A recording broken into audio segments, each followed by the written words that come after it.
Don't react to disruptive behavior with disruptive behavior. That's the biggest problem that we have with disruptive behavior, because, you know, if you ever said to somebody, "You make me so mad," or they say, "Why did you do this?" "I did it because you did this." You know, and what we're doing is we're rationalizing this sort of domino effect that takes place. Well, if you do that, it causes me to do this. Nobody can make you mad. People only have behaviors, and then you decide what you're going to do in response to that behavior. Or you don't decide, it just happens, and you don't really look at it. You know, the most dangerous stuff is what just happens, what comes out of you, the state that you go into as a result of somebody else's behavior. If you don't recognize that and look at it and say, wow, why did that behavior cause me to have this reaction?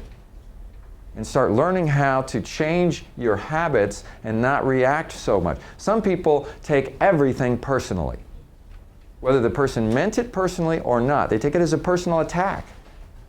A lot of people don't mean it as a personal attack, but if you're a very sensitive person, you're going to have a tendency to take things as a personal attack. That wasn't meant that way. Well, that is a problem that you've got to solve. That's your problem. Because then when you take it as a personal attack, then the question is, what do you do? If you shut down, that's a problem.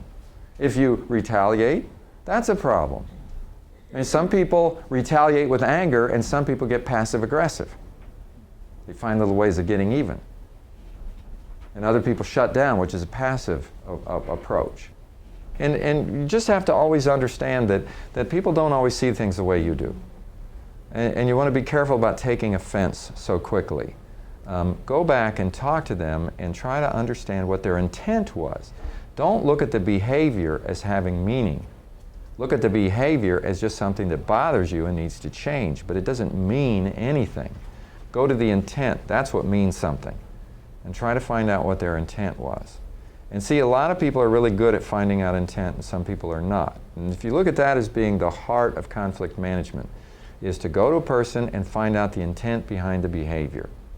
And how you ask it is so important. Some people can ask it and the person will say, well, the reason I do that is this. And other people, because of the way you asked it, they just immediately get defensive and they don't even answer the question, and they come back and it's like, wow, I don't even know how to find out what somebody's intent is.